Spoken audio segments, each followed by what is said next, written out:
সব সময় সবাইকে বিশ্বাস করা যায় না। একটা টাইম অবধি বিশ্বাস করা যায়, তারপর কিন্তু ধীরে ধীরে বিশ্বাসের জায়গাটা হারিয়ে যায় যদি মানুষ বিশ্বাসটা না রাখতে পারে। তো তুমি ধরো কাউকে বিশ্বাস করলে, সে তোমাকে একবার ঠকালো, দুবার ঠকালো, তিনবার ঠকালো, তোমার কথা রাখলো না, তুমি কিন্তু বারবার জিনিসটা টলারেট করতে পারবে না, চান্স তুমি বারবার দিতে পারবে না।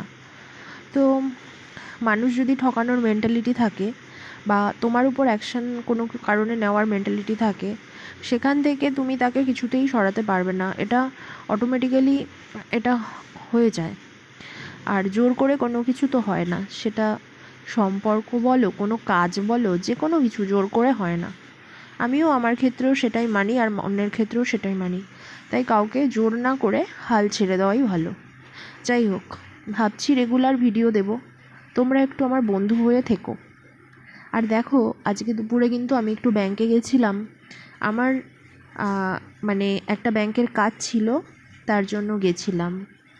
আর যেহেতু দুদিন ধরে বৃষ্টি হচ্ছে, তার জন্য ওয়েদারটা বেশ ঠান্ডা ঠান্ডা ছিল, কিন্তু বাইরে একটা ভ্যাপসা টাইপের গরম ছিল। তো যাই হোক, খুব একটা অসুবিধা হয়নি, যেহেতু ওই কাঠফাটা রোদটা ছিল না। ব্যাংকেও চলে এসেছি, কিন্তু দুঃখের বিষয় আমার কাজটা হয়নি, যেহেতু সার্ভার ডাউন ছিল তাই হয়নি। তো বাড়ি চলে যাচ্ছি, আর কি করব, বাড়ি থেকে ব্যাংকটা অনেকটা দূর, তাও যেতে হলো কাজের জন্য।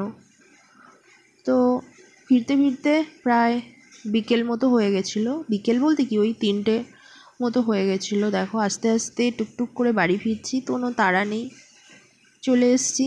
মা রান্নাবান্না করে রেখেছিল, চিকেন, কই মাছের তেল ঝাল, আর একটা কি জানো, ভেন্ডি দিয়ে ঢ্যাঁড়স দিয়ে শাক ভাজা, আর একটা ছিল কই মাছেরই আলু পটল দিয়ে তরকারি। তো বাড়ি ফিরে ফ্রেশ হয়ে খাওয়া দাওয়া করে রেস্ট নিলাম। আর এই পর্যন্তই আমি আজকের ব্লগটা রাখলাম। যদি তোমাদের ভালো লাগে জানিও, তাহলে আবার ব্লগ দেবো, তবে চেষ্টা করব প্রতিদিন রেগুলারিটি মেনটেন করতে। আর একটা কথা, ওই যেটা বললাম, আরও অনেক কিছু শেয়ার করার আছে, কিন্তু এই মুহূর্তে আমি সব কিছু করব না। তোমরা যদি আমাকে সাপোর্ট করো, আমার ভিডিও যদি তোমাদের ভালো লাগে, তাহলে আমি ধীরে ধীরে সব কিছুই বলবো, সব কিছুই জানাবো। যাই হোক, আপাতত এই ব্লগটা এই দুপুরবেলার খাওয়ার আগের পর্যন্ত রাখলাম। পরবর্তীতে আবার ভিডিও নিয়ে আসবো। ততক্ষণে সবাই ভালো থেকো, সুস্থ থেকো এবং সাবধানে থেকো।